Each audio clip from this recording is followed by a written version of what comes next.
कृष्णा, अब पूरी दुनिया को इंतजार है कि क्या है कश्मीर का सच। And now the stage is all yours. बताओ हमें कि तुमने कश्मीर में क्या देखा।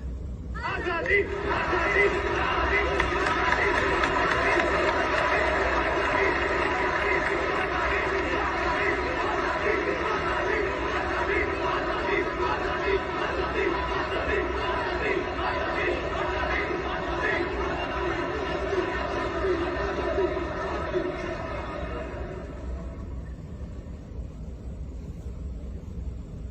मैंने देखा एक खुला आसमान। उस आसमान के नीचे हिमालय के खूबसूरत पर्वतों से घिरी एक जन्नत है और इस जन्नत में एक ऋषि आते हैं और वहां के एक पर्वत पर बैठकर सालों तपस्या करते हैं। तपस्या यानी रिसर्च। वो रिसर्च करते हैं ताकि उस जन्नत से ज्ञान की गंगा बह सके।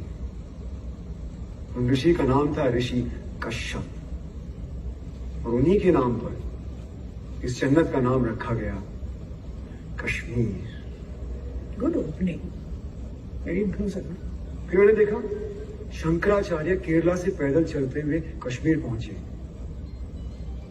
केरला से कश्मीर जी। उनके पास कोई पुष्पक विमान नहीं था, सो ही लिटरली वॉक्ड। और उन्होंने हिमालय की गोद में बैठकर सालों रिसर्च किया, क्योंकि फिलॉसफी पे वो जो रिसर्च कर रहे थे वो सिर्फ जन्नत में संभव थी, यानी कश्मीर में। जैसे हमारे यहां से best researchers, scientist, students higher education के लिए फॉरेन जाते हैं, उसी तरीके से भारत के कोने कोने से best of the minds Kashmir पहुंचे और अपने अपने स्पेशलाइजेशंस के पंडित बन गए। पंडित लाइक का पीएचडी। मैंने देखा अभिनव गुप्त और उत्पल देव फिलॉसफी पर रिसर्च कर रहे हैं, लोगाक्षी एस्ट्रोनॉमी पर। He was the first astronomer in the world.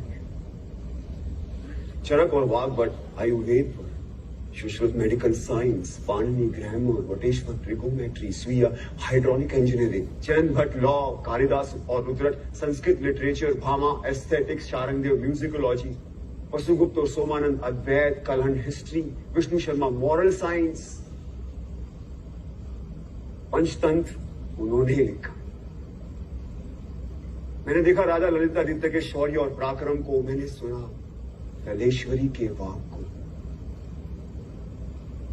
ये जो फिल्में, टीवी, थिएटर, वेब सीरीज, यानी जो कुछ भी हम नेटफ्लिक्स पे देखते हैं, ड्रामा, इस ड्रामा की साइंस यानी नाट्य शास्त्र, जिसे 5वां वेद भी कहा गया है, उसे भरत मुनि ने कश्मीर में ही लिखा।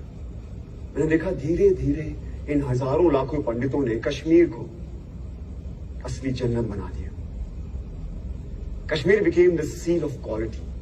इसीलिए ग्रीक्स ने कहा था Kashmir is the cradle of civilisation.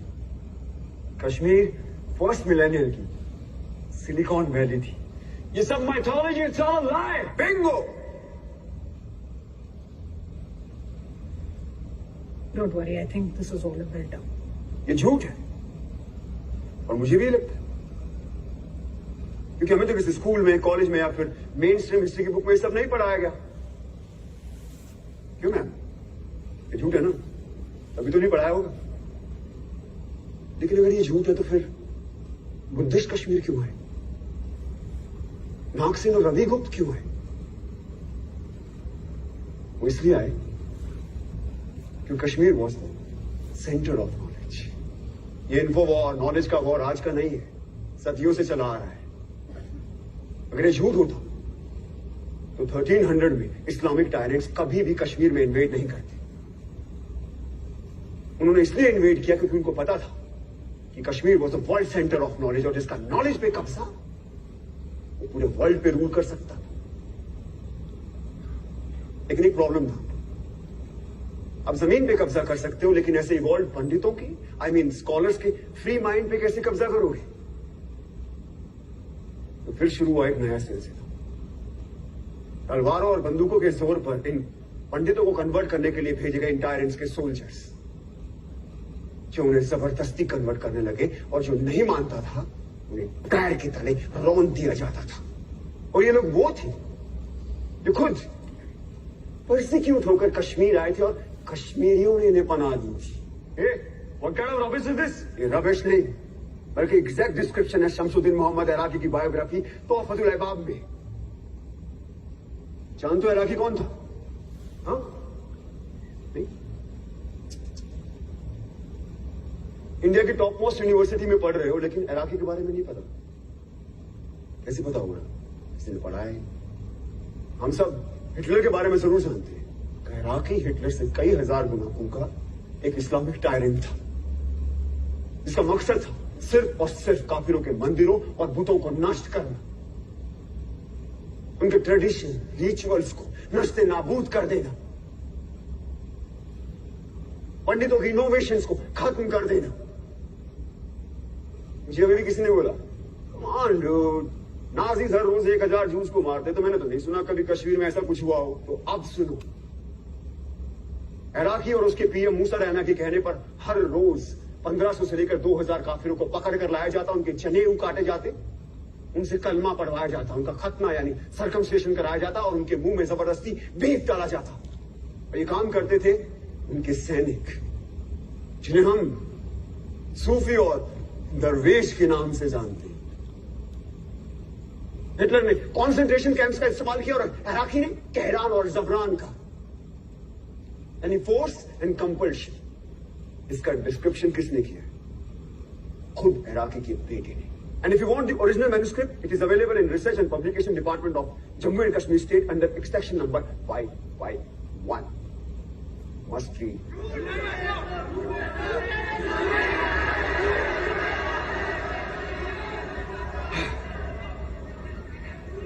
Kashmir का सच इतना सच है कि हमें हमेशा झूठ ही लगता है। इस इंडिपेंडेंट इंडिया में, इस डेमोक्रेटिक इंडिया में, इस सेक्युलर इंडिया में उन्हें एक बार फिर तलवारों और बंदूकों के जोर पर मार काट के निकाला गया। गलत चले,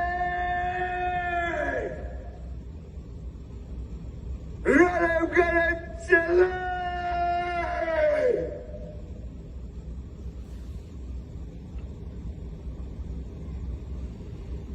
इसका मतलब जानते हो क्या होता है?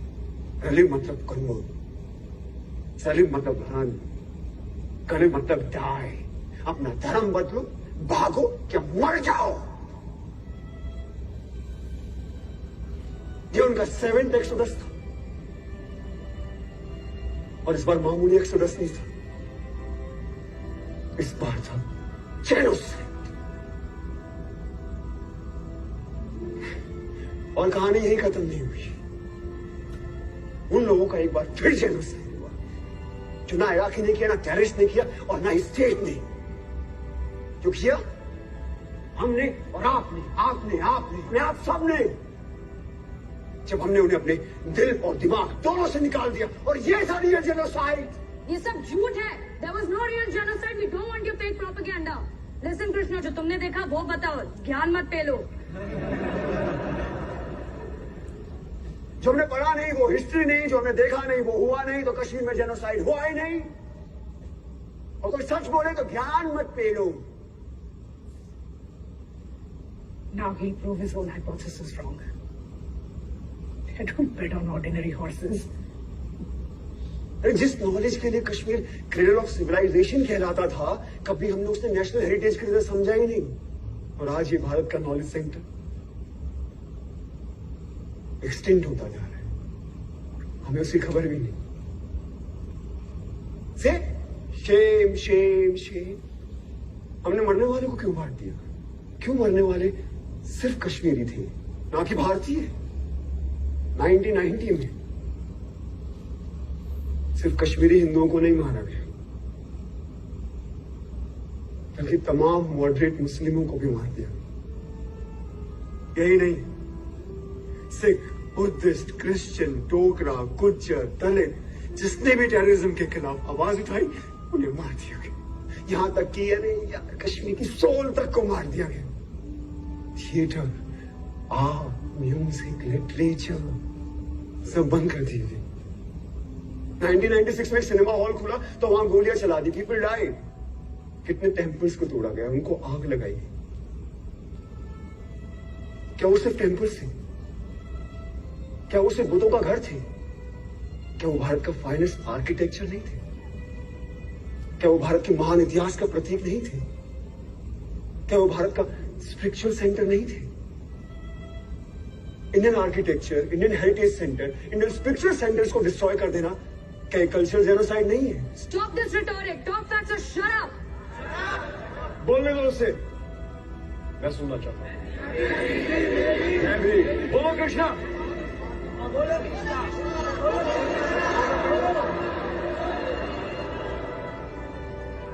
बिट्टा ने ओपनली टीवी इंटरव्यू में एक्सेप्ट किया कि उसने 20 मासूम लोगों को मार डाला।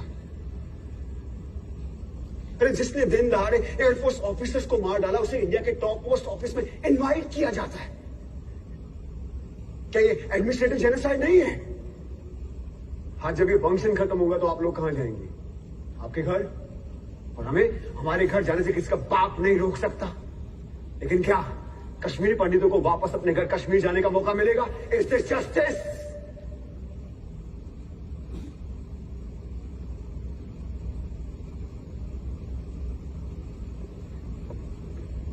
मैं तो एक स्टूडेंट हूं, सो कॉल्ड भारत का यूथ, द फ्यूचर। मैं दुनिया के बारे में ज्यादा जानता नहीं, लेकिन इतना जरूर जानता हूं कि जिस राष्ट्र में राइट टू जस्टिस नहीं, वो राष्ट्र कभी विश्व गुरु नहीं बन सकता। राधिका, प्रोफेसर राधिका मेनन, आपने एक बार मुझसे कहा था कि हर कहानी में एक विलन होता है। बिल्कुल होता है, लेकिन उससे बुरा विलन कोई नहीं जो एक बच्चे से उसकी मां को छीने। कहा जाता है कि जिस जमीन से आपकी जड़ें जुड़ी होती है ना, वो जमीन आपकी मां होती है। तो हां, है कश्मीर मेरी मां। मेरी मां का नाम शारदा था, ये उसकी कहानी है। मेरे भाई का नाम शिव था, ये उसकी कहानी है। तो ये कहानी सिर्फ मेरी मां की नहीं है, आप सबकी भी मां की है।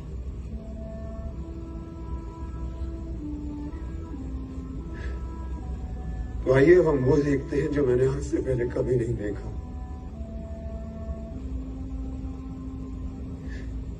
और आप खुद तय करें कि कौन है गुनहगार, किसे मिलनी चाहिए सजा। और अंत में अपने दिल पर हाथ रखकर तय करें कि आप कैसे करेंगे इसका प्रायश्चित, और क्या है आपका ह्यूमैनिज्म।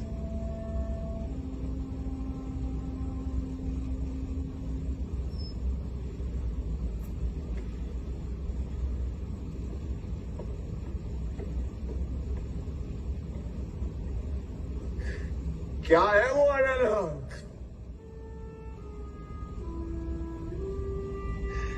क्या है वो लोहे अजल?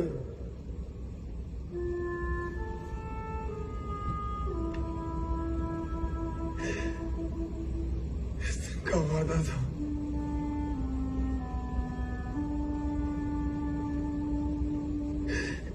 हम सब देखेंगे।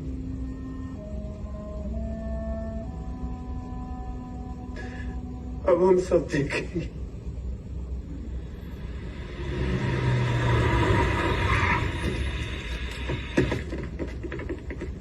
इंडियन आर्मी जी।